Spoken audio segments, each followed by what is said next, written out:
Wild Bliss Bunny is a YouTube creator known for stealth camping in unconventional places. Her videos often include overnight stays in locations like Walmart parking lots, behind 7-Eleven stores, and near abandoned warehouses. She focuses on creativity, adaptability, and making small spaces feel cozy. However, even in city environments, unexpected situations can happen. This time, Bunny chose to camp in a circle of redwood trees in the middle of an urban area. When she arrived, she noticed a couple sitting at a nearby picnic table close to where she planned to set up, so she patiently waited for them to leave before moving in. All right, guys, we got lucky. That was indeed them. They left.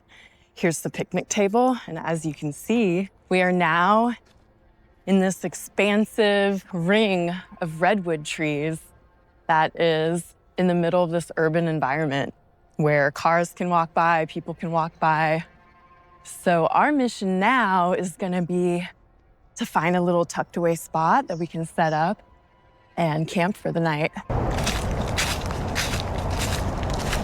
Oh my gosh. I cannot even believe this, you guys. I can't even make this up. There is a bunny right here. Are you kidding me?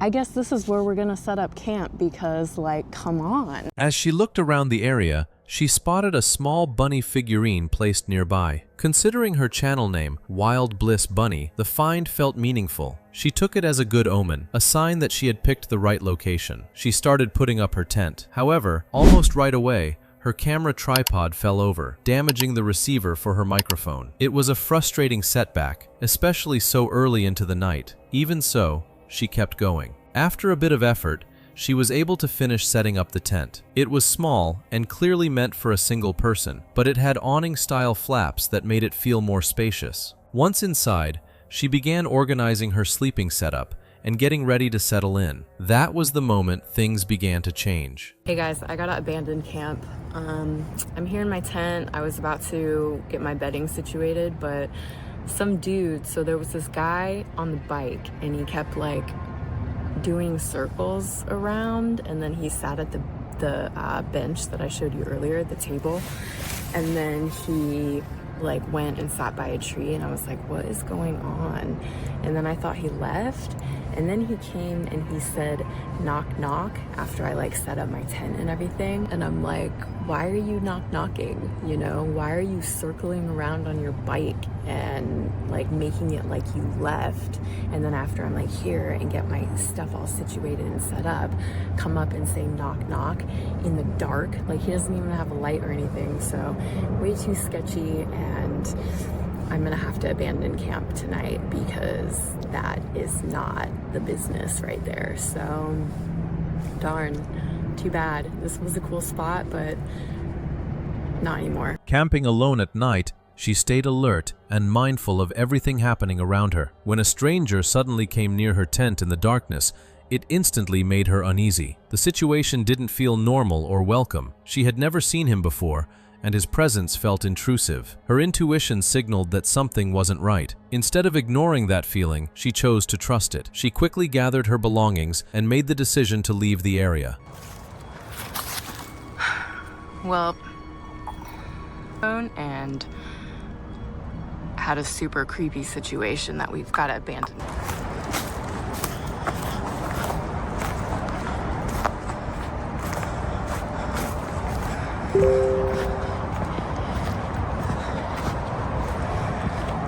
That suitcase wasn't here before. Wonder if it's that guy's. Where is that guy? Anyways, we're getting out of here. Way too creepy, man. Way too creepy. It's possible that the encounter was harmless. The man may not have meant to scare her, and his actions could have come from a lack of awareness rather than bad intentions. Still, being alone at night, especially while camping, leaves little room for doubt. Safety has to come first. The situation was a clear reminder that uneasy moments don't only happen in isolated forests or abandoned areas. They can take place in city environments too. What initially seemed like a calm and suitable camping location quickly turned into an uncomfortable experience. Ava is the creator of the YouTube channel Ava Zubek. She is an explorer, survival enthusiast, and describes herself as a feral woman known for living out of a tent and constantly challenging herself with extreme outdoor adventures. On November 13, 2024, she released a video detailing a disturbing encounter with an unknown person. Ava usually camps and films alone in isolated wilderness areas, but during one solo night deep in the woods, she experienced something that completely disrupted the sense of control she typically depends on.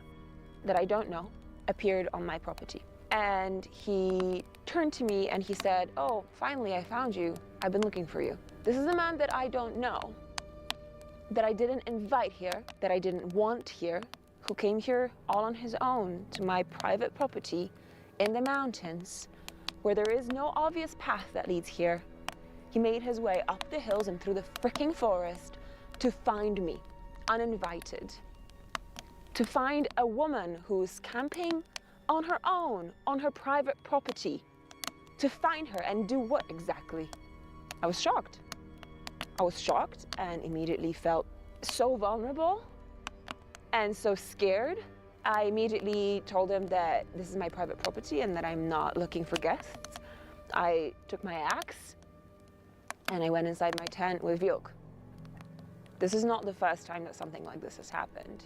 A man she didn't recognize suddenly showed up on her private property. Without any hesitation, he told her he had finally found her and had been searching for her. The moment instantly froze her in place. A wave of fear hit as she realized she had never seen this man before, yet he clearly knew who she was and had come there on purpose. That alone felt deeply disturbing. She immediately ordered him to leave, her instincts telling her something was wrong. The man hesitated briefly, slowly pacing around the area before eventually making his way toward the exit. Even after he disappeared from sight, Ava couldn't shake the fear, uncertain whether he had actually gone or was still somewhere nearby, watching and waiting. It's a really terrifying experience when men that you don't know seek you out and you don't know what their intentions are. I drive over to your friends, just park for the night or somewhere else, go back in the morning to clean up stuff. Yeah, that's probably wise. It's especially earlier than later. It's not fun. It's fucking convenient as fuck. But like if we're just trying to play risk management with a situation where you have a bunch of unknowns, you don't know who this guy is. Yeah. He says he's visiting. It could be another weirdo that's coming to look for stuff. So like we just don't know. Yeah. Comes up with beers. Yeah. So he starts drinking and thinks, I'll go back. Yeah, that's true. I don't really know what to do, but my friend's telling me to go down to the car and spend the night in the car. Vjok is looking pretty alert. Normally he's already sleeping at this point. And I kind of don't want to leave the tent here, but I think I'd be able to fall asleep here tonight, honestly, because I don't know. People drink, people get stupid ideas in their heads. It's so dark. I don't want to go through the forest in the dark. But I don't feel safe here right now. My gut's telling me to go. So, I'm gonna take this. I'm gonna take some luggage. I'm gonna go to sleep in the car. But the craziest thing about all this is that I know for a fact that there are wolves in these forests right now, as we speak. Because I've seen them on my trail cams, because people in the village have lost dogs and sheep just now, this season. And yet I feel like it's safer for me to go down the forest to my car, just to reach my car, than to stay here and face the risk of a strange man. She no longer felt secure. Every instinct urged her to leave, warning that staying through the night could turn into something much worse. The man had been holding a beer bottle, and the idea of him drinking, becoming more unpredictable, and possibly coming back made her deeply uneasy. What once felt like a familiar and safe campsite now seemed exposed and compromised. It no longer felt like a place she could trust. Realizing that hesitation could put her at risk, she packed her things and chose to leave right away. She walked out of the forest in the dark, even though wolves were known to be in the area, because that danger felt more understandable than the unknown intentions of a stranger.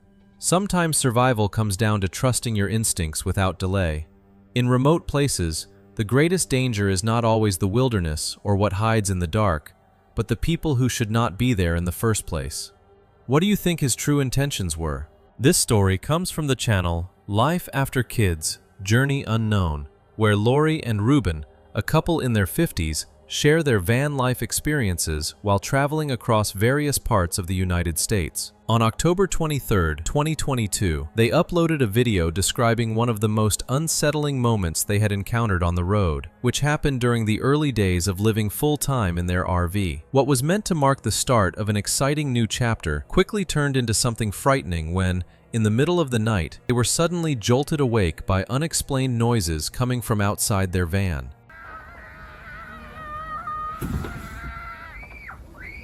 What the heck is that? Babe, wake up. What's going on? What happened? Don't you hear that screaming? Wait, who's screaming? I don't know. What the hell is that? I don't know what is going on, babe. Did you just see? Turn on the light, oh my gosh. Sorry. Dude, it's like right there. Do you see anybody? No, I don't see anybody. How the hell is that person screaming if we're not even there? I don't know, but it sounds like a kid. Kid just keeps screaming. What the hell? Okay, the kid has been screaming for like about 10 minutes now. Straight. Screaming. I don't know if you can hear them, but it's screaming. We think that it's coming from 2 RVs down that way. Over there, yeah. Yeah. Holy mackerel. It just stopped. I don't hear it anymore. No, he's not screaming anymore. What the hell? I don't know, maybe he had a nightmare or something, but I mean, the kid was screaming bloody murder. Like crazy. Like, woke me up, scared the crap out of me. It's like, what time is it? Like freaking 5 o'clock in the morning? It's like 4:30. Oh my gosh. I'm so tired, but holy crap, that kid was screaming. That kid was screaming bloody murder this morning, and I really want to find out what the hell is going on. Yeah, because it was just like screaming for like 15 minutes and then silence. At around 4:30 in the morning, Lori and Ruben were suddenly awakened by what sounded like a child screaming just outside their RV. The cries were sharp, panicked, and impossible to ignore. What made it even more disturbing was that the screaming didn't stop. It went on continuously for nearly 10 minutes, cutting through the darkness as if someone was in real distress. Then, just as abruptly as it began, it stopped. The silence that followed felt just as unsettling as the noise itself. Lori carefully looked outside but saw no one, even though the sound seemed to come from right beyond the vehicle. Later, the couple explained that they had been parked in a remote, isolated location, with no nearby homes and no signs of movement, only unanswered questions. They never discovered who or what was responsible for the screaming that night. When the video was posted, viewers were divided. Some believed the cries sounded repetitive and intentional, possibly meant to lure them outside, and commended Lori and Ruben for staying inside with the doors locked. Others felt the screams sounded real and argued that if a child had truly been in danger, the situation should have been reported to authorities. The discussion remained unresolved, and Lori and Ruben never provided any further updates. Whether someone was genuinely in trouble that night, or something more calculated was happening just outside their RV, remains unknown. The mystery stayed in the darkness where it began, unexplained, unresolved, and difficult to forget. The next story comes from Wandering Wild Things, a UK-based outdoor adventure channel where the creator shares real wilderness trips through rivers, forests, and remote camping locations, always accompanied by her dogs. Her content focuses on campsite setups, practical outdoor living, and the unexpected situations that can arise when you are out there alone. It is February 25th, 2026, somewhere along a wooded riverside in the United Kingdom. She carefully drives along a muddy path running beside the water before stopping to check out the campsite with her dogs. The ground is damp and uneven, and shards of broken glass are scattered across the area. She begins clearing it away before one of the dogs notices it first. Okay, what's going on? She's acting like there's someone over there, but I don't see anything. Shh, and Willow is not the barker. Willow doesn't do this. So if Willow's doing this, something's freaking her out. Hey, Willow, it's okay. Olive's not freaked out though. As she moves through the campsite, Willow suddenly fixates on something and begins growling and barking toward the trees. The reaction is immediate and intense, not the kind of behavior you can easily ignore. The host stops at once and follows the dog's line of sight, trying to understand what has drawn her attention. Hold on, you guys. Come here. Hey, come here. Come here. You might, if there is someone over there, I wouldn't sneak around.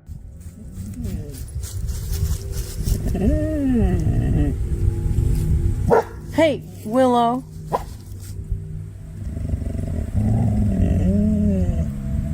Olive, do you see anything? Do you see anything? Who's there? Willow Dean, it's okay, baby. Willow, come here. Willow, what do you see? Come here. Hey. Come here. She moves carefully around the campsite, calling the dogs back while scanning the tree line as she goes. She looks behind trees and along the trail, listening for any sound that might reveal something. Nothing appears, but the unease lingers over the entire situation. Willow doesn't react like that without a reason. Whatever was out there may have already slipped out of sight. I don't know what's going on, but my heart's racing a little bit.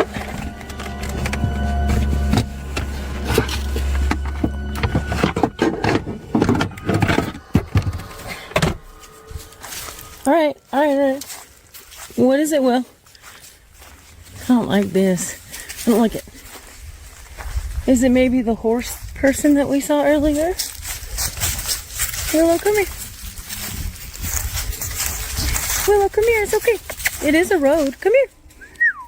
Come here, Bibs.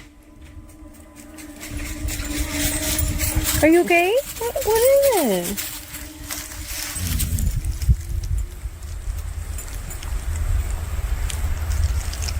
Her hair's not up anymore. Well, it is a little bit. She's acting like someone's around.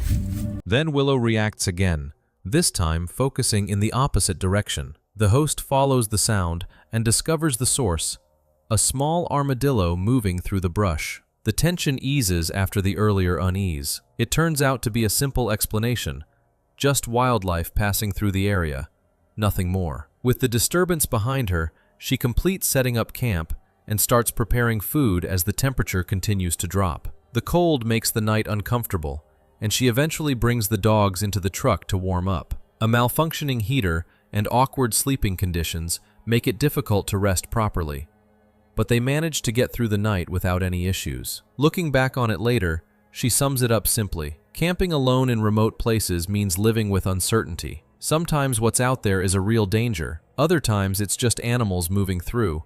But when you're the only person around, every sound feels more significant than it probably is. The next video comes from Two Ghost Girls, a UK-based paranormal investigation channel led by Ellie and Amy. Their work takes them through historic sites using tools like EMF meters, spirit boxes, and the SDS method, all approached with a calm, measured mindset and a strong emphasis on historical context rather than dramatic reactions.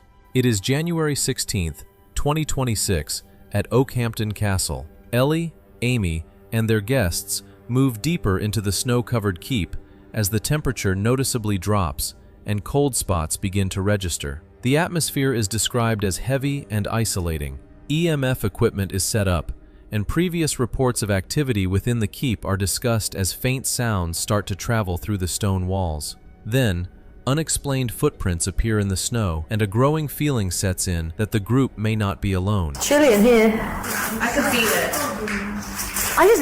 We just said it's chilly in here, and she just said, I can feel it. That's all it is. Stop. Stop. It's my bones. From dead to living. I'm at the gate. Whoa. What gate? The gate to this room or the gate to the castle? Or the gate to heaven or hell? That's cool. Oh. Wait. Do you miss music? La la la la. Whoa. Who are you singing? What's your voice? Dad, are you joking? 1991? The responses coming through feel deliberate and connected, not the kind of broken or random noise that can be easily dismissed. Clear footsteps begin to be heard nearby, carrying a distinct crunching, gravel-like sound. No one present can account for where the sounds are coming from, and the tension inside the keep continues to rise. A spirit talker device then appears to detect a face in an empty corner of the room, a place where no one is standing. There's weird-ass footprints. Tiny baby footprints, like kids' footprints. There's kids' footprints down there. Look, and we've been here since it's been snowing. Like, it wasn't snowing. Like, we had snow on the way here, right? but like, how many people are going to have been walking around? Look at these baby footprints. They don't even look human. Oh my god, guys, they look barefoot. They are barefoot. Shut your dirty. You can see toe prints and everything. They do look like kind of footprints. Like, what is that? That's like a baby-ass footprint. Alright, I'm just gonna do a quick walk around and make sure there's no one around here. Then clear messages start coming through, direct commands telling the investigators to leave. The message repeats, and with it, the tone of the session begins to change. What had been a careful, controlled investigation now feels heavier and more serious. Leave this place. Are you joking? Did you hear that, Amy? Yes, I did. She's leaving!